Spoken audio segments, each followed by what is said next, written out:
Bueno, pues dando continuidad a los temas que hemos venido viendo durante estos últimos días, miramos un tema muy importante como es la falla cardíaca de fracción de eyección disminuida en el ámbito crónico, no es en el ámbito agudo porque ese es otro tema por aparte. Vamos a continuar con el tema de insuficiencia cardíaca, hablando de la insuficiencia cardíaca con fracción de eyección preservada. Es muy importante saber de las dos. Como les decía, lo importante que ustedes deben tener y que les debe quedar en cuenta, no un ecocardiograma le dice que el paciente no tiene falla cardíaca, o pues los hallazgos de un ecocardiograma bien realizado le pueden decir este paciente sí sufre de una falla cardíaca diastólica, que es la que vamos a ver el día de hoy. Entonces, para continuar, miramos los objetivos de la charla. En primer lugar, bueno, esta charla se va a dividir en dos partes. Como hicimos la anterior vez, pues la una que vamos a ahondar un poquito en diagnóstico, fisiopatología, definiciones sobre todo, y para la próxima clase vamos a entrar en el tratamiento. Entonces, bajo ese precepto, pues los objetivos de la charla son en primer lugar reconocer y diagnosticar un paciente con insuficiencia cardíaca con FEBI preservada mediante un algoritmo diagnóstico con el objetivo de que se les haga más fácil llegar a diagnosticar a estos pacientes. Esclarecer los hallazgos fisiopatológicos de la insuficiencia cardíaca con FEBI preservada desde los distintos fenotipos. Vamos a ver que encontramos distintos fenotipos y analizar los estudios de tratamiento de los pacientes con ICC con FEBI preservada y el papel de cada uno de los grupos sobre los desenlaces clínicos de los pacientes según los estudios que se han hecho. Prácticamente este último objetivo lo vamos a abordar en la siguiente clase, pero los primeros dos los vamos a abordar en esta. Sabemos que en cuanto a epidemiología, pues en la población que tiene más de 60 años, prácticamente hay un 4.9% de pacientes de toda la población que tiene una falla cardíaca con fracción de eyección preservada. Esto se espera pues que el número aumente porque pues tenemos cada vez una población de más edad, porque tenemos más hipertensos, más diabéticos, más obesos, y esto lo vamos a ver muy relacionado con este tipo de patologías, con estos factores de riesgo. Representa casi cerca del 50% de todos los ingresos de insuficiencia cardíaca al hospital. El paciente que nos llega con disnea aguda, ortopnea, vendopnea, disnea paroxística nocturna, no solo pensar en que puede tener una FEBI disminuida, sino también pensar en que puede tener una insuficiencia cardíaca con FEBI preservada. Lo debemos tener siempre en cuenta. Debemos saber cómo diagnosticar y cómo vamos a tratar a estos pacientes porque la mortalidad a los 5 años prácticamente corresponde al 60%.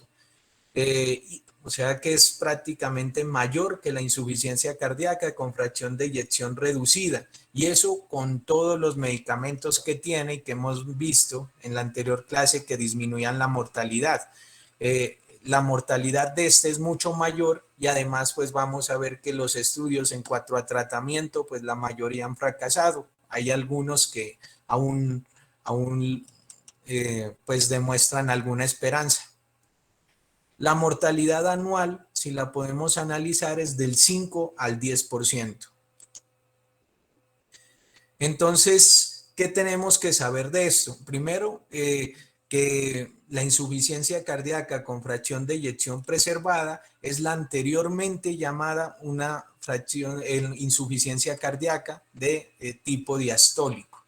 Entonces, ¿por qué se puede dar esa disfunción diastólica? Una, por una relajación anormal del ventrículo izquierdo. Digamos que el ventrículo está tan hipertrofiado que me permite una relajación, pues una relajación normal del mismo. o hay una alteración en la distensibilidad de las cámaras. Hay algo dentro de las paredes del miocardio que no me permiten una adecuada relajación diastólica.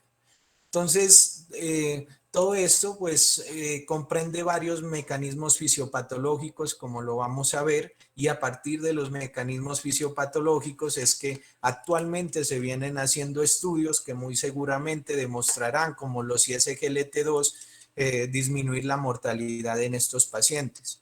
También vamos a ver que hay una heterogeneidad clínica de los pacientes, porque hay obesos, hay hipertensos, hay diabéticos, hay con pacientes con enfermedad renal crónica, que todos van a ir por la cascada fisiopatológica que vamos a ver.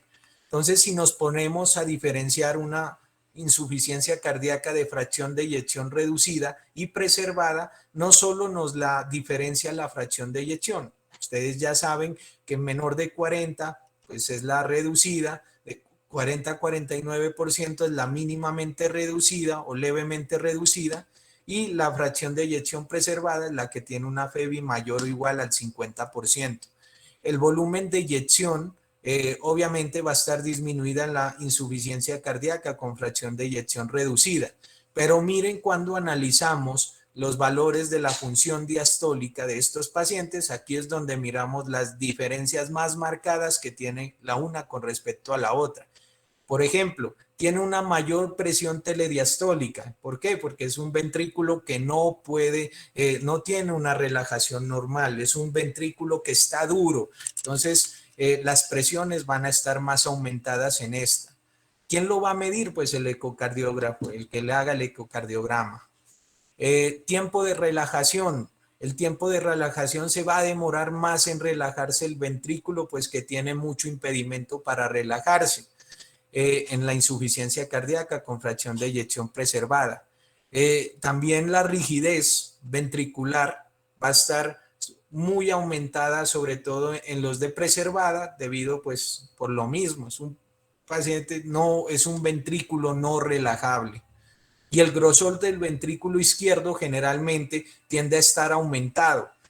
Hay que saber pues, que los pacientes con insuficiencia cardíaca, con fiebre reducida, generalmente no tienen tanto grosor, y de hecho el grosor del ventrículo izquierdo tiende a reducirse. Por eso es que no tiene la fuerza necesaria para mandar y tener una adecuada fracción de eyección. Y la rigidez ventricular va a estar disminuida porque pues va a ser un ventrículo que no está hipertrófico, sino que tiene una hipertrofia excéntrica, o sea que sus paredes están muy adelgazadas, pero está dilatado, y eso pues le va a disminuir pues en cuanto a la rigidez. Los péptidos natriuréticos obviamente más aumentados en la de fracción de eyección reducida, sin embargo también se incrementan en los de fracción de eyección preservada. Y la edad, pues en la reducida, pues predominio es entre 50 y 70 años, y la preservada, a medida que uno se va volviendo más viejito, tiene más factores de riesgo, pues le va incrementando la incidencia. La reducida es más en hombres, la preservada es más en mujeres, y como podemos ver, este último hallazgo, que es también muy importante, como las comorbilidades se presentan más frecuentemente en pacientes con insuficiencia cardíaca con fracción de eyección preservada. Entonces, miren que hay distintos fenotipos de la insuficiencia cardíaca con fracción de eyección preservada.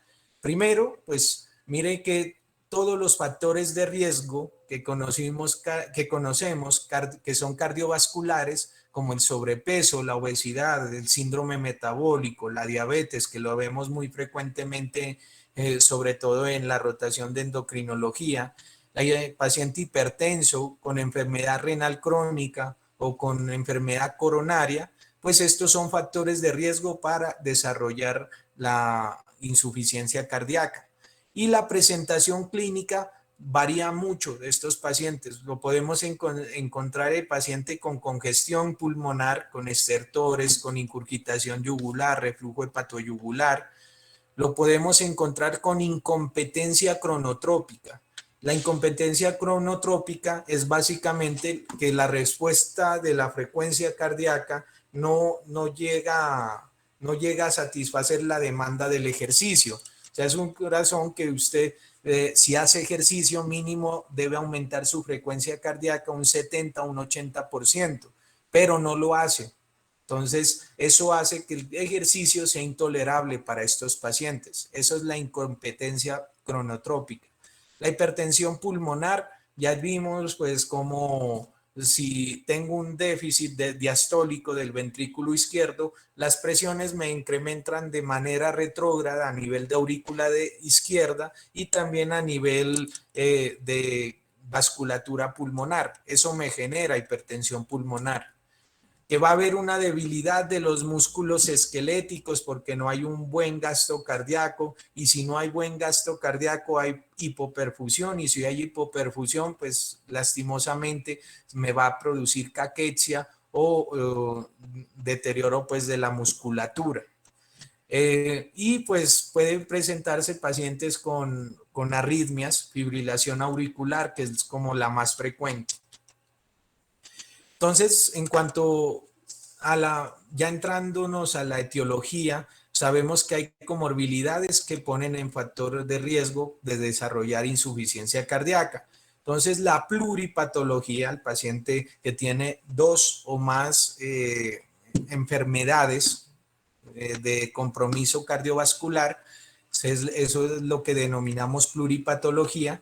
Esto va a inducir a nivel del endotelio, sobre todo, un estado proinflamatorio, y este estado proinflamatorio va a prescindir de liberación de citoquinas, va a un ambiente inflamatorio con interleucina 6, factor de necrosis tubular alfa. Todo este proceso inflamatorio a nivel del endotelio termina en disfunción endotelial, y ese endotelio empieza a ver reducido su cantidad de óxido nítrico, por ende pues no va a tener el efecto vasodilatador benéfico que tiene esto, y tampoco me va a poder activar la guanilato ciclasa. Entonces, ¿qué pasa cuando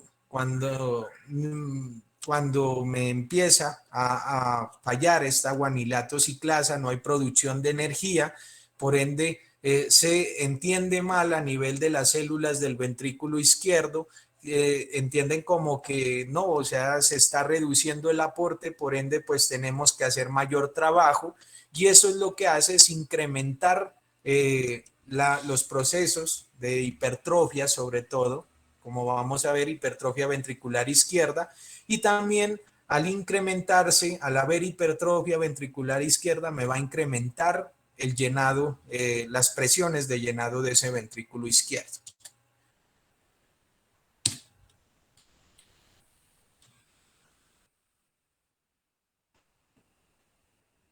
Entonces, adentrándonos un poco a etiología, pues estos pacientes, si tienen un infarto agudo de miocardio, pues obviamente hay que sospecharlo, porque recuerden que un infarto no solo termina en fracción de eyección reducida, sino que puede terminar en fracción de eyección preservada. Entonces, que puede desencadenar un infarto en insuficiencia cardíaca, lo puede hacer. Tóxicos, siempre pues el paciente hay que preguntarle los hábitos tóxicos como alcohol, consumo de cocaína o esteroides anabólicos.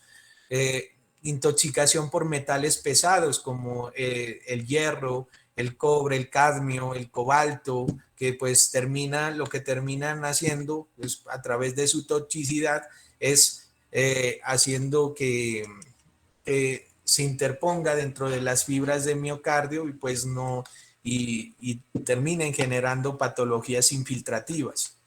Las medicaciones como cloroquina, que lo utilizamos mucho sobre todo en malaria y en tratamiento también de algunas enfermedades autoinmunes, y en drogas inmunomoduladoras como los interferones, que ya poco los utilizamos hoy en día, pero medicamentos nuevos como el trastuzumab y el cetuximab, que se los utiliza mucho sobre todo en patologías autoinmunes.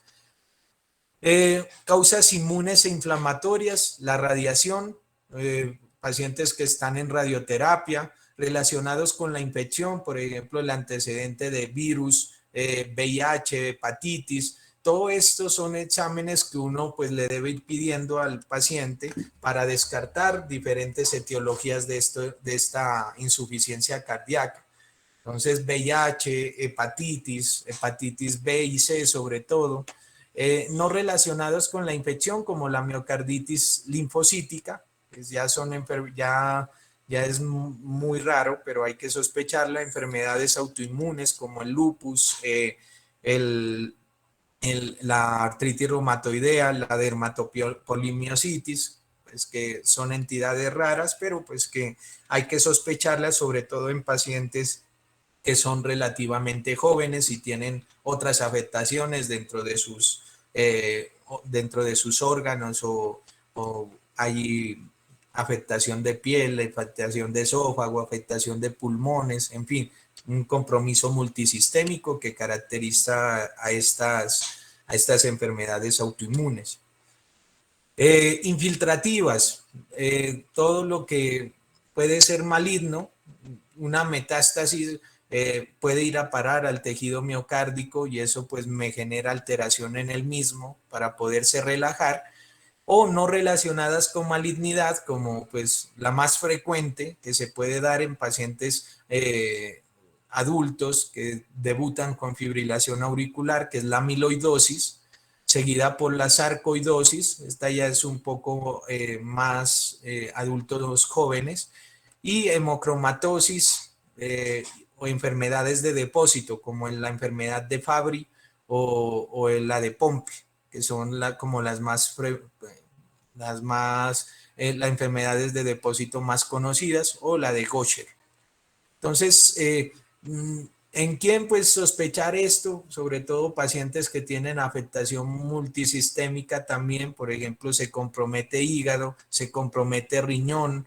Es muy típico pues encontrar pacientes sobre todo con estas enfermedades, con alteraciones ya morfológicas típicas de estos cuadros. Metabólicos, ya sabemos que un hipertiroidismo me puede terminar desencadenando en falla cardíaca. Enfermedad paratiroidea también, la deficiencia de hormona de crecimiento, el Cushing, el Addison, también pues me pueden desencadenar una falla cardíaca. Nutricionales como deficiencia de tiamina, carnitina o selenio, también pues buscarlo, sobre todo en los pacientes que están caquéticos con pérdida de peso. Las causas genéticas, ya pues estos son los pacientes un poco más jóvenes que no tienen factores de riesgo, que pues desarrollan falla cardíaca, que sobre todo son cardiomiopatías restrictivas. Y las endomiocárdicas, ya tenemos cosas muy raras como el síndrome hipereosinofílico o también la fibrosis endomiocárdica, que son ya la verdad muy raras, pero pues hay que tenerlas en cuenta en este tipo de pacientes. Causas frecuentes, pues miren cómo la hipertensión se relaciona con alteraciones valvulares que pueden ser adquiridos, o también condiciones valvulares que vienen de manera congénita. Cómo esto también puede llevar a una sobrecarga de volumen, una hipertensión mal controlada. Vamos a ver que puede llegar a insuficiencia cardíaca con fracción de eyección preservada. Entonces, como podemos ver, hay factores de riesgo en más edad, los obesos, los de síndrome metabólico, hipertensión, estado sedentario, enfermedad coronaria o enfermedad renal. Todo esto termina produciendo una inflamación sistémica que puede verse deteriorada por otras condiciones como la isquemia miocárdica, que de pronto la inflamación progrese y empiece a haber fibrosis. Por eso hace eh, más, más restrictivo en la pared miocárdica, que empiece con requerimientos energéticos, como hay hipertrofia, pues va a necesitar más oxígeno, pero pues no lo puede suplir, por eso ya hay anormalidades a nivel de la producción energética de estas células. Y también se mira alterado el señalamiento celular, sobre todo a nivel intracitoplasmático. Todo esto va a causar, es una hipertrofia del miocito. ¿Por qué? Porque son órdenes que entran a nivel del núcleo, a nivel citoplasmático, luego a nivel del núcleo de la célula, y lo que dice, pues como le digo, no malentienden, dice, no, hay, tenemos que multiplicarnos, tenemos que ser varios porque el gasto no se está dando de manera adecuada. Entonces se empieza a ver una hipertrofia concéntrica, que esto es una hipertrofia concéntrica, lo que miran aquí, que se incrementa la pared miocárdica. Y la hipertrofia excéntrica, que la miramos más bien en la insuficiencia cardíaca con fracción de eyección reducida, miren cómo es, pues está dilatado, igual que este, pero este pierde el tamaño pues de su pared, de su pared miocárdica. Entonces, ¿qué desencadena? Pues primero me disminuye el inotropismo porque pues como lo decíamos anteriormente, este ventrículo no se va a poder llenar adecuadamente, no va a tener una diástole normal y por ende pues el volumen que va a sacar no es tan bueno. Me disminuye el lusitropismo. El lusitropismo es la capacidad que tiene el ventrículo para relajarse durante la diástole, pero como es un ventrículo que está muy sobrecargado, pues no va a tener un buen lusitropismo. Y me va a disminuir también la cronotropía. La cronotropía, ¿por qué? Porque pues el paciente no tiene un buen gasto. Entonces, ¿qué hace el sistema nervioso simpático? Activarse y hacer que aumente la frecuencia cardíaca. Entonces, al aumentar la frecuencia cardíaca, me va a disminuir un poco el gasto cardíaco. Entonces, al final, pues termina negativizándose esa señal y pues el paciente, además de como respuesta fisiológica a esta hipertrofia, lo que termina haciendo es apagar el sistema nervioso simpático y disminuir el cronotropismo, que es básicamente la frecuencia cardíaca. Entonces todo esto se ve visto en aumento de las presiones. Pues si tengo un aumento de presión aquí en la diástole, pues eso se hace a manera retrógrada. Pues si lo tengo en el ventrículo izquierdo, lo voy a tener en la aurícula izquierda y en la vasculatura pulmonar luego. Y también se va a ver visto porque hay síntomas anterógrados, porque no hay un adecuado gasto y por ende hay disminución de la perfusión orgánica. Entonces todo esto me va a generar congestión, lo que ya hemos visto, los síntomas en falla cardíaca. También pues en cuanto al aumento de presiones retrógradas, me disminuye la función de la aurícula izquierda y puede entrar en falla, en fibrilación auricular, que esto me va a alterar mucho más la diástole, como lo mirábamos en la clase anterior también. Entonces, el remodelamiento, ustedes saben que se activa el sistema renina-angiotensina-aldosterona también en este y empieza a hacer proceso fibrótico crónico, proceso inflamatorio de remodelación y esto altera las paredes a nivel miocárdico.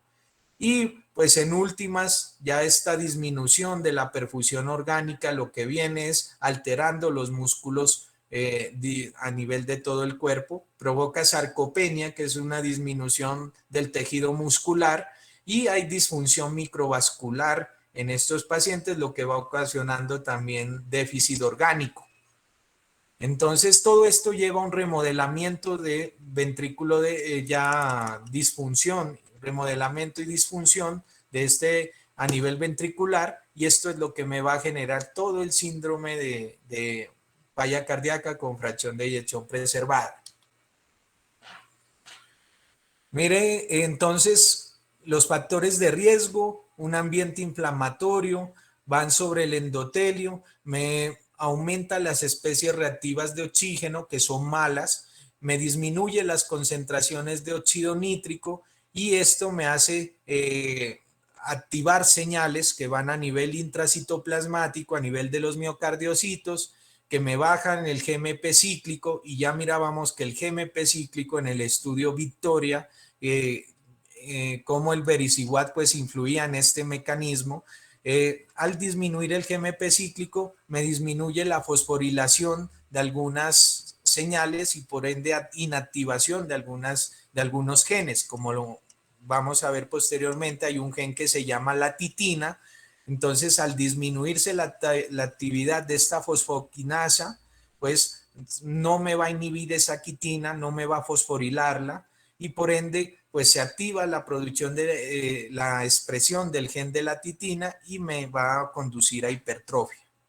Entonces, comorbilidades se van a un estado proinflamatorio, producción de especies reactivas de oxígeno, disminución de disponibilidad de óxido nítrico, disminución de la actividad de la fosfoquinasa, y pues me retira el freno de la hipertrofia del miocito, porque normalmente es un proceso que está frenado, y pues obviamente al no funcionar esta fosfoquinasa pues se retira ese freno y pues empieza a haber remodelamiento del ventrículo izquierdo y termina en disfunción diastólica del mismo.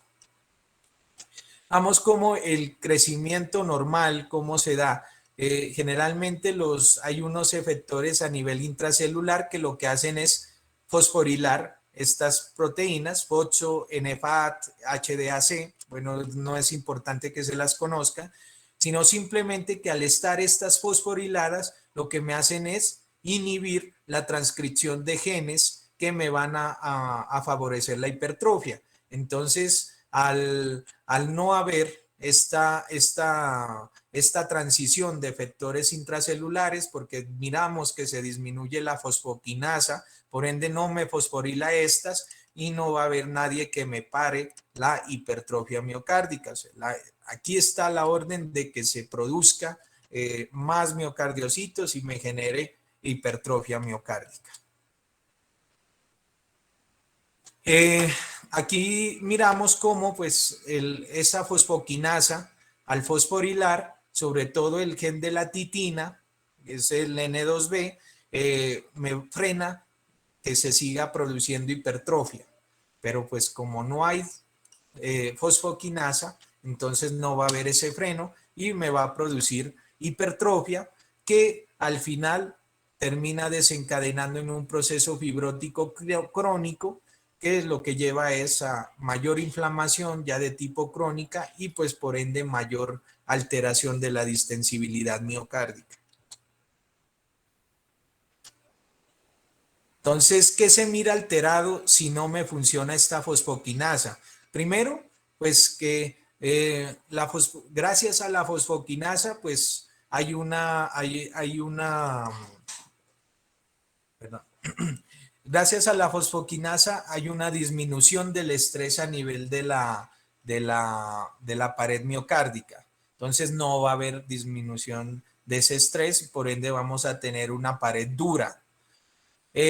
Los miofilamentos me disminuye la sensibilidad de los miofilamentos. Entonces, al no haber esta proteína, pues me va a aumentar la sensibilidad de los miofilamentos y por ende, pues va a ser mucho más sensible a la contracción y eso me genera más hipertrofia, más estímulo para hipertrofia. Recuerde que músculo que no se usa se atrofia, músculo que se usa mucho, pues hipertrofia. Muy bien, lo miramos eso expresado pues en el gimnasio, por ejemplo. El fosfolambán también pues es una de las proteínas dependientes de la proteinquinasa. Este me aumenta la recaptación de calcio, me favorece el flujo de calcio, entonces al estar alterada no va a haber ni aumento de la recaptación ni favorecerme a nivel el flujo de calcio. Entonces hay alteración en la contractilidad miocárdica y como pues sobre todo los canales de potasio sensibles a ATP, que son los que me cuidan de isquemia miocárdica. Entonces al no haber esta proteína, al estar alterada, pues me va a generar isquemia y reperfusión en este tipo de pacientes. Entonces, es un mecanismo fisiopatológico muy amplio, pero tenemos que conocerlo para saber por qué el tratamiento se va a dar posteriormente. Entonces, el estado inflamatorio por las comorbilidades de los pacientes. Entonces, ya tenemos un primer nivel donde ustedes van a actuar sobre todo, es corrigiendo los factores de riesgo para que no haya esa inflamación. Pues así le disminuyen el riesgo de que tenga de pronto falla cardíaca. Entonces, esto me va a generar migración leucocitaria por la inflamación que se da, me activa moléculas de adhesión y eso me genera que los leucocitos vayan al subendotelio, me va a disminuir la disponibilidad de óxido nítrico y todo eso me desinhibe los mecanismos que activan la hipertrofia. Eso es como un resumen y retrasa el inicio de la relajación. Aquí está los factores de riesgo, factores proinflamatorios, aumento de estas moléculas de adhesión, se disminuye el óxido nítrico, me aumentan las especies reactivas de oxígeno y todo eso me termina haciendo una disfunción endotelial que lo que hace es mandarme acciones para que se desenfrene o para que ya no haya freno para el mecanismo de la hipertrofia.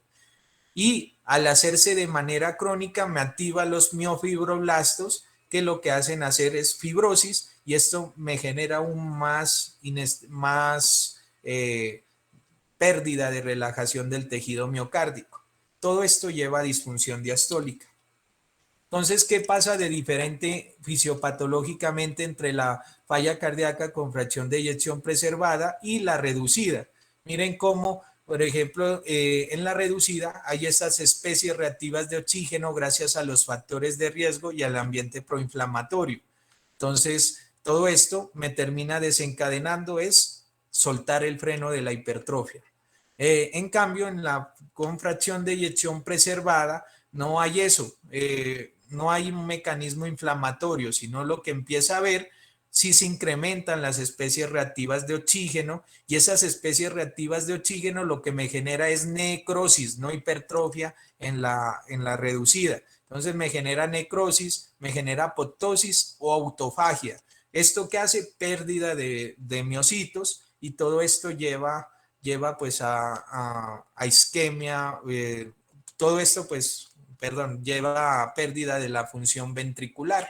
Entonces, aquí va a haber lo distinto, aquí van a haber menos células de miocitos porque pues hay más daño, más apoptosis, necrosis que se da por isquemia o infección o toxicidad, todas las causas que miramos de falla cardíaca y en este caso no, hay un desenfreno, es de la hipertrofia y eso me va a generar falla cardíaca con fracción de eyección preservada.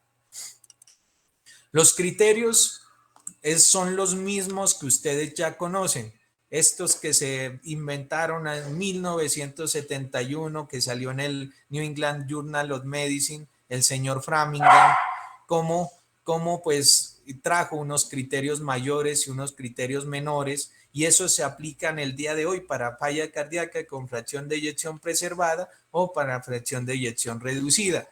Ya sabemos todos los mecanismos fisiopatológicos que la producen, la disnea, la ortopnea, la ingurgitación yugular, los estertores, la cardiomegalia, el edema agudo de pulmón, el S3 o el galope, el reflujo hepatoyugular o el tiempo de circulación pues ya aumentado pues a través del corazón o que se ve reflejado prácticamente en congestión y el reflujo hepatoyugular. Y los criterios menores ya son pues los edemas, la tos nocturna, la disnea sobre todo en el ejercicio, que es la típica, la hepatomegalia, disminución de la capacidad vital, prácticamente disminuye hasta un tercio del máximo, y la taquicardia como mecanismo compensatorio que utiliza pues el corazón para tratar de hacer un mayor gasto cardíaco. Sin embargo, pues vemos que eso ya pronto fracasa. Paciente pierde peso por la sarcopenia, recordamos que no hay una buena perfusión orgánica y pues el músculo tiende a decrecer.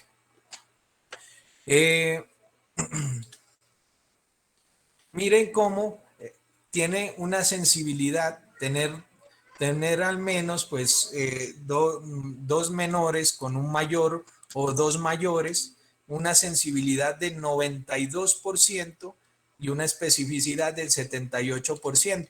Entonces, pues obviamente sus pacientes a los cuales les va a investigar falla cardíaca deben tener por lo menos dos menores con uno mayor o dos mayores y uno mayor. Entonces, con eso entra en el screening de falla cardíaca.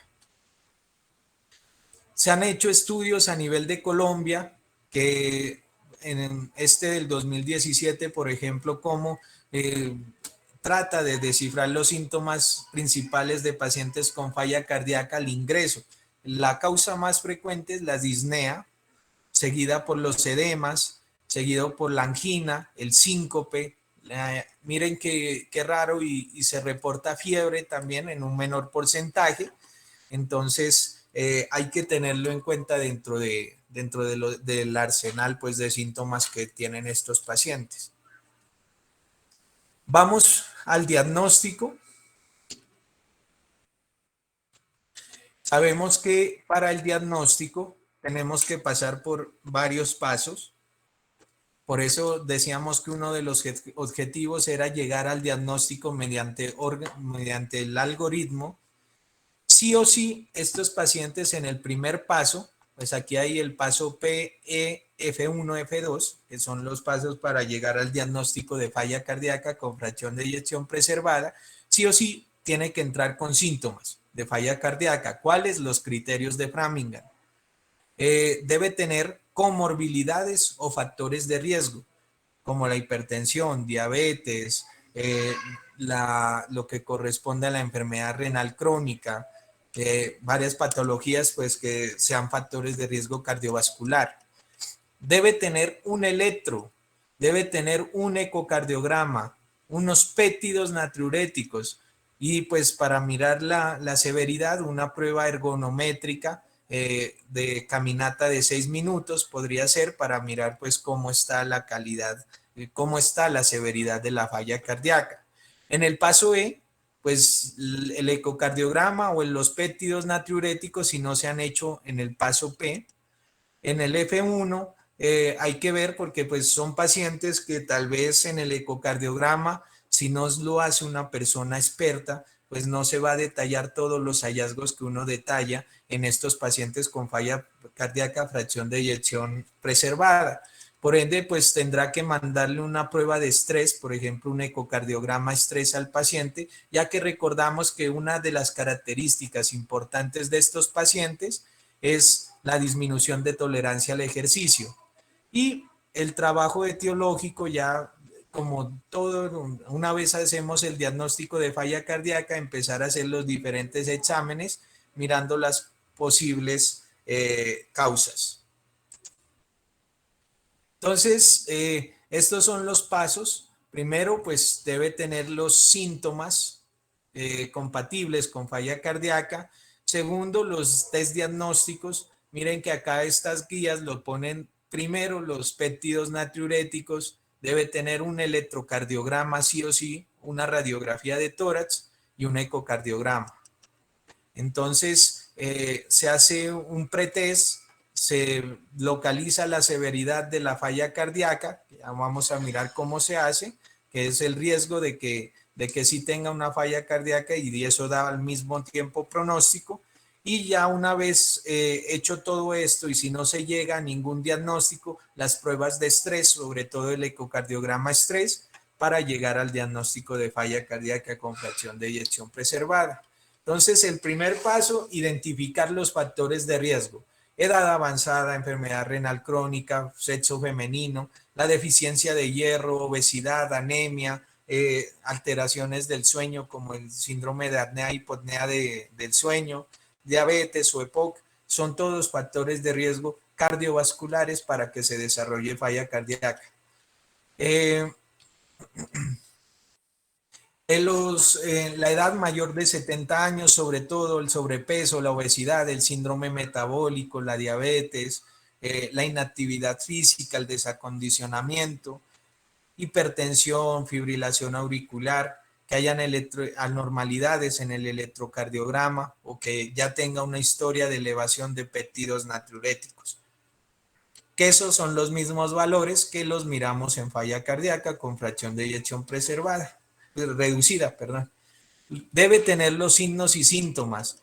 Que el paciente que esté en NIJA 2-3 tiene una alta sensibilidad y una especificidad del 50% para ser de origen de falla cardíaca. Que tenga fatiga, disminución de su clase funcional, todos los síntomas vistos en Framingham. En el electrocardiograma, importante realizarlo porque el paciente que tenga un electrocardiograma normal prácticamente nos excluye el diagnóstico de falla cardíaca. ¿Por qué? Porque miren pues como en un 90% estos pacientes tienen alteraciones electrocardiográficas. ¿Y cuáles? Pues una prolongación del QRS que me indica hipertrofia ventricular izquierda, un bloqueo de rama izquierda, un bloqueo de rama derecha, extrasístoles ventriculares, fibrilación auricular o crecimiento de la aurícula izquierda. Son hallazgos que no me van a orientar hacia un posible una falla cardíaca. Entonces, primera enseñanza, pues es tan sensible el electrocardiograma que prácticamente tener un electrocardiograma normal me descarta falla cardíaca. Siempre los test de laboratorio, hacer unos electrolitos, un boom creatinina para mirar que este paciente no esté cursando una enfermedad renal crónica y pues ya tenga un factor de riesgo adicional. Pruebas hepáticas pues para mirar que no esté congestionado el hígado porque la falla cardíaca es un estado de congestión. Hemoglobina glicosilada, la diabetes muy asociada con factores de riesgo en estos pacientes. Función tiroidea, hipohipertiroidismo, los que han pasado conmigo saben que el hipohipertiroidismo son condiciones que pueden desencadenar falla cardíaca. Hemograma, para ver que no tenga anemia, sobre todo una condición infecciosa. La ferritina, pues para enfermedades por depósito de hierro, o la saturación de transferrina, pues también para lo mismo, o estudio de anemia. Los péptidos hay que ver que se van a manejar según la edad del paciente. Por ejemplo, si tiene menos de 50 años y tiene un NT-proBNP mayor de 450, ya es muy representativo. Entonces, este paciente puede tener falla cardíaca. Los de 50 a 75 años van a tener, pues el que tenga mayor de 900 va a tener falla cardíaca. Y el que tenga mayor de 75 años, el que tenga mayor de 1800. Entonces, esto es en el contexto agudo, varían según el grupo de edades, pero en el contexto ambulatorio, pues un NT-proBNP que esté mayor de 125, pues ya me indica que de pronto puede haber falla cardíaca. Entonces, siempre interpretar los valores de NT-proBNP según pues la edad, según si tiene o no tiene obesidad, si tiene un ritmo sinusal o de fibrilación auricular. Entonces, esto pues ya sabemos que nos indica que hay aumento de presiones retrógradas, que ese aumento de presiones sobre todo en la aurícula y que se libera mucho péptido en estos casos. Entonces, miren cómo prácticamente tenemos una sensibilidad de 90% con una especificidad del 85%. Yo siempre les he dicho que es un método muy sensible. ¿Dónde está el verdadero valor? En que si está negativo, pues me excluye el diagnóstico. Entonces, prácticamente hay que ver que si tengo un paciente con sospecha de falla y le hago un NT-proBNP y está negativo, muy seguramente la causa de su disnea no es cardíaca. La edad, ya vimos cómo aumentaba los péptidos natriuréticos. La obesidad también disminuye los péptidos, por eso es que hay que tener en cuenta que de pronto pueden haber pacientes obesos con falla cardíaca y que tengan los péptidos normales. ¿Por qué? Porque son obesos. Miren todo lo que eleva los péptidos natriuréticos. Hay tanto causas cardíacas como no cardíacas. cardíacas, la falla cardíaca misma, el infarto agudo de miocardio, la miocarditis, el embolismo pulmonar, la enfermedad valvular, la hipertensión pulmonar, todo esto me genera alteraciones de los péptidos natriuréticos, hasta una contusión cardíaca. Entonces, por eso es que es muy sensible. Me capta todos los pacientes de falla cardíaca, pero también me pacta muchos falsos positivos. Y las causas no cardíacas, miren como la edad avanzada, un paciente con ACV isquémico que tenga enfermedad renal crónica o enfermedad hepática, infecciones severas que estén en sepsis, que los que tengan anemias severas o anormalidades como tirotoxicosis o cetoacidosis diabética, todo eso me puede aumentar los péptidos natriuréticos. Entonces tiene un excelente valor predictivo negativo. Ya lo vimos, o sea, si su valor es negativo, está disminuido, pues muy seguramente ese paciente no tiene falla cardíaca. Y hasta el 20% de estos pacientes pueden tener péptidos normales. Entonces ahí es donde entra en juego un buen ecocardiograma. El algoritmo propuesto, pues, es incluso para pacientes que tienen péptidos normales. Entonces, el ecocardiograma, importante paso para hacer el diagnóstico, se debe hacer en todo paciente que tenga la disnea y sospecha clínica de falla cardíaca, que pues no tengan factores de riesgo que pues indiquen una falla cardíaca como un infarto o diabetes, hipertensión, enfermedad renal crónica.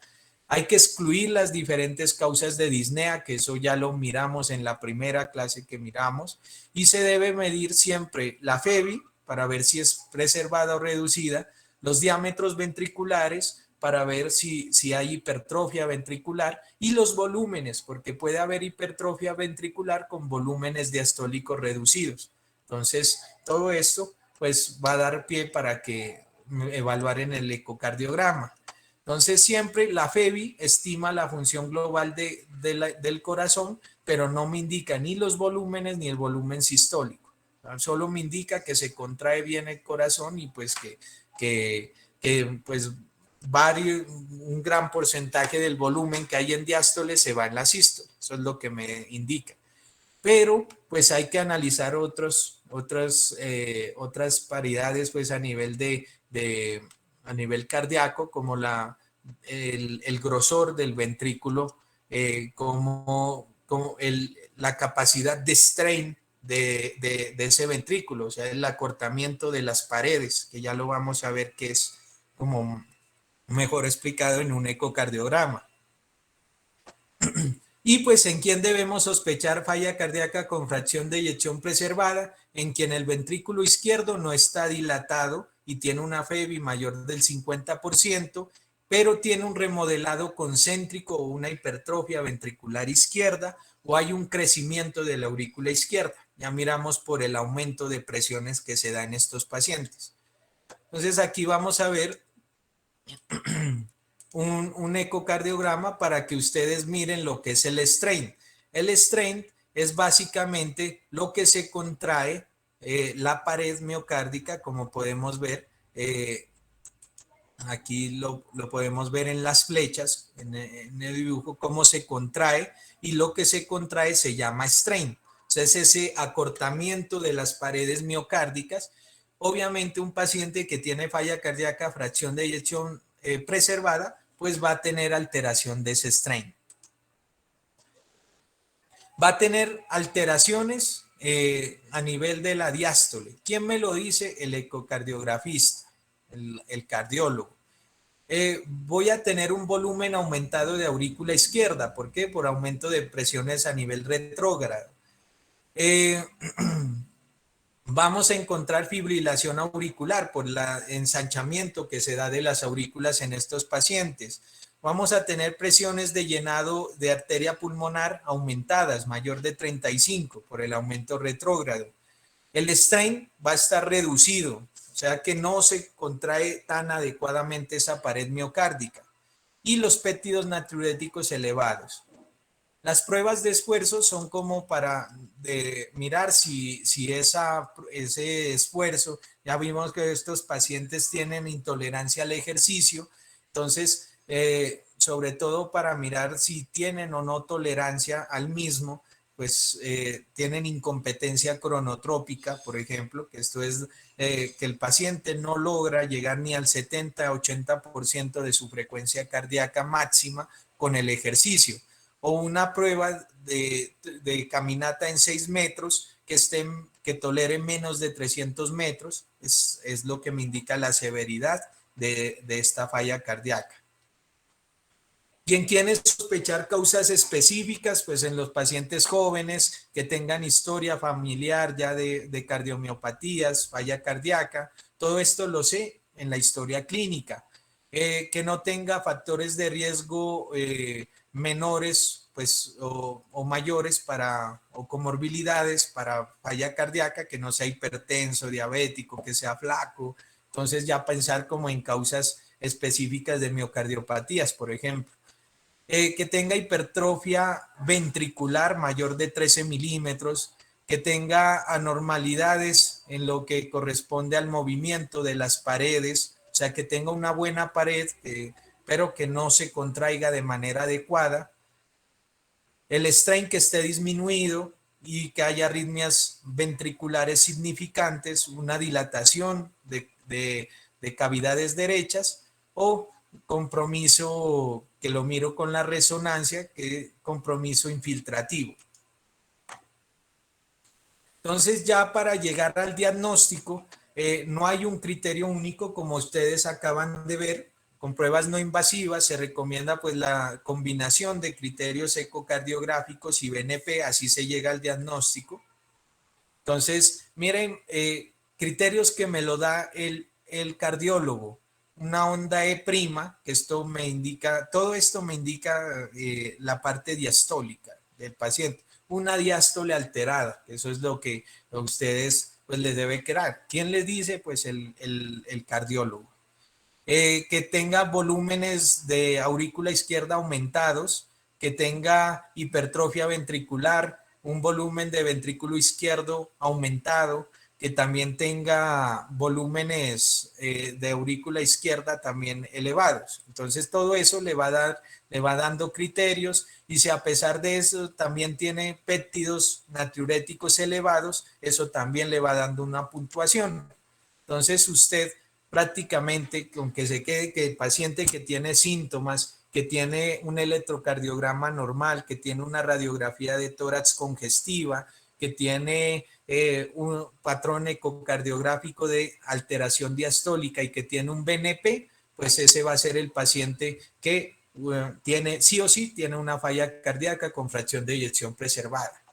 Entonces miren cómo hay este salió en las recientes guías de la AJA ya para todo tipo de falla cardíaca, como el H2FPEF score me ayuda a llegar al diagnóstico de falla cardíaca. Pues si el paciente tiene un índice de masa corporal mayor de 30, dos o más, o sufre de hipertensión, o sufre de fibrilación auricular, hipertensión pulmonar estimada de manera ecocardiográfica, que tenga una edad ya más de 60 años, o que tenga un Doppler ecocardiográfico que me diga que está alterada la relación, la diástole pues, de estos pacientes, pues yo lo puedo catalogar. Si tiene de 0 a 3, es bajo el riesgo que tenga falla cardíaca. Si es de 4 a 6, intermedio, y si es de 7 a 9, alto riesgo. ¿Con qué lo voy a acabar de confirmar? Con los péptidos natriuréticos. Si con todo esto no me es claro todo el diagnóstico, utilizo las pruebas de estrés, como lo habíamos visto. Entonces aquí está el ecocardiograma estrés para mirar si de pronto hay un bajo volumen sistólico, si hay un gasto cardíaco reducido, o de pronto empiezo a ver que con el ejercicio hay presiones de llenado elevadas, lo que me genera intolerancia al ejercicio. Todo esto pues me termina, generalmente este ecoestrés diastólico se reduce, el aumento de succión me disminuye pues no es capaz de compensar ese aumento de la demanda el ventrículo y pues por eso se va a desenmascarar la falla cardíaca. Y las presiones elevadas, la respuesta inadecuada del gasto cardíaco también alteran la reserva del ventrículo derecho. ¿Por qué? Por aumento de presiones retrógradas. Pues una vez me empieza a aumentar las presiones a nivel pulmonar, también me empieza a repercutir sobre el ventrículo derecho. Paso 4 ya es investigue las etiologías. Ya un ecoestrés, por ejemplo, me puede descartar si yo tengo un paciente que le hago un ecoestrés y de pronto comienzo al administrarle el dipiridamol que uno le administra a esos pacientes que le hace ecocardiograma estrés y empieza a mostrarse una alteración de la movilidad de las paredes cardíacas, pues yo empiezo a sospechar isquemia. ¿Y cómo lo voy a confirmar? Con el cateterismo cardíaco. O, por ejemplo, le hago el ecoestrés, pero miro que la respuesta presora pues no es normal o tiene una incompetencia cronotrópica. Ya saben que no aumenta la frecuencia cardíaca lo suficiente como para el estímulo que le estamos dando. O empieza a ser arritmias como taquicardia ventricular o taquicardia supraventricular, pues ahí estarían las causas. Una resonancia cardíaca en patologías infiltrativas y una gammagrafía, pues tecnesio 99 para pues también patologías infiltrativas, sobre todo amiloidosis cardíaca. La prueba ergonométrica, ¿para qué es? Pues la ergonométrica es para poner a hacer ejercicio al paciente, prueba de caminata de 6 metros, por ejemplo. Entonces, si hay inadecuada control de presión arterial, pues ¿qué hay que hacer? Hay que enfatizar más en el control de su presión. Si hay una incompetencia cronotrópica, ¿qué hay que hacer? Pues poner un marcapaso que ayude a manejar mejor la competencia cronotrópica. Si tiene isquemia, pues hay que tratar la isquemia. Pero si no lo tiene, pues hay que iniciar manejo para falla cardíaca en general, que eso lo vamos a ver la próxima clase. Pedir sobre todo, pues una resonancia. Una resonancia me puede dar hallazgos de isquemia. Sí, sí me los puede dar. Que me puede dar hallazgos de patologías infiltrativas como cardiomiopatías o amiloidosis. Entonces, todo pues me lo puede dar la resonancia que me puede orientar hacia un diagnóstico. Entonces, pues, pacientes que en sospecho o que hay signos de miocarditis, muy seguramente se me vaya una biopsia endomiocárdica. Entonces, esto me ayuda a dilucidar el diagnóstico.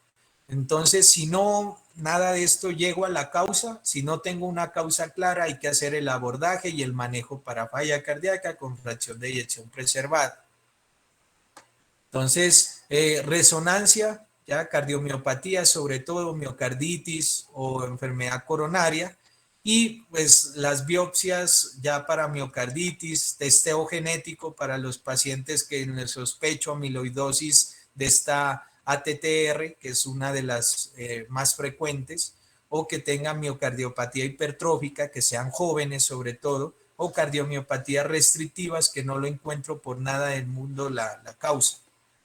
Proteinuria de Benson-Jones, sobre todo para amiloidosis o electroforesis de proteínas. Gammagrafía con tecnesio 99, la amiloidosis. Para sarcoidosis, pues que tenga eosinofilia o que tenga aumentada esta enzima de la ECA. Para hemocromatosis, la ferritina, el testeo genético también para hemocromatosis, los test test sanguíneos para mirar si hay alguna anormalidad metabólica como anormalidades de la alfa-galactosidasa, bueno, en la enfermedad de Fabry, eosinofilia para endomiocarditis por Loeffler, súper raro, por eso esto es muy raro, o ya otros como el PET-CT para enfermedades infiltrativas, sobre todo sarcoidosis o amiloidosis. Bueno, eso era la primera de cómo llegar hasta el tratamiento. No sé si alguno de ustedes tiene una pregunta.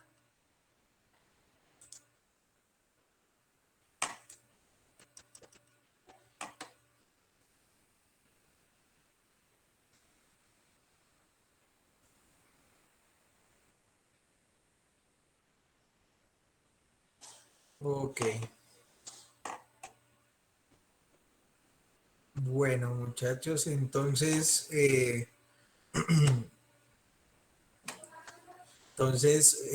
nos vemos en la próxima clase, ya cuadramos qué día pues la podemos hacer.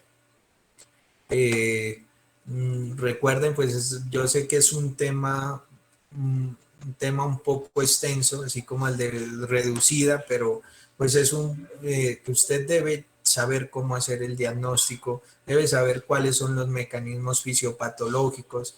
Por ejemplo, uno de los factores de tratamiento que vamos a ver es controlar bien la presión, controlar bien la diabetes.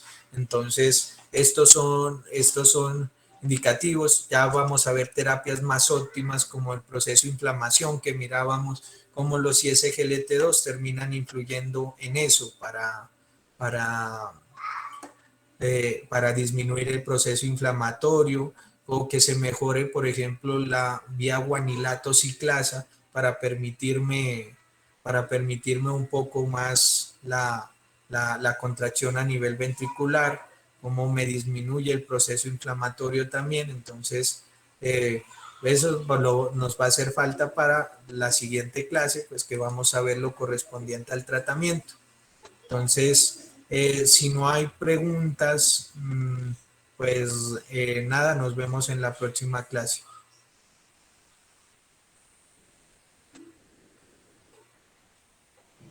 Vale, Gracias, Doc. gracias, doctor. Gracias, doctor. Bueno, hasta luego. Hasta luego, doctor. Gracias.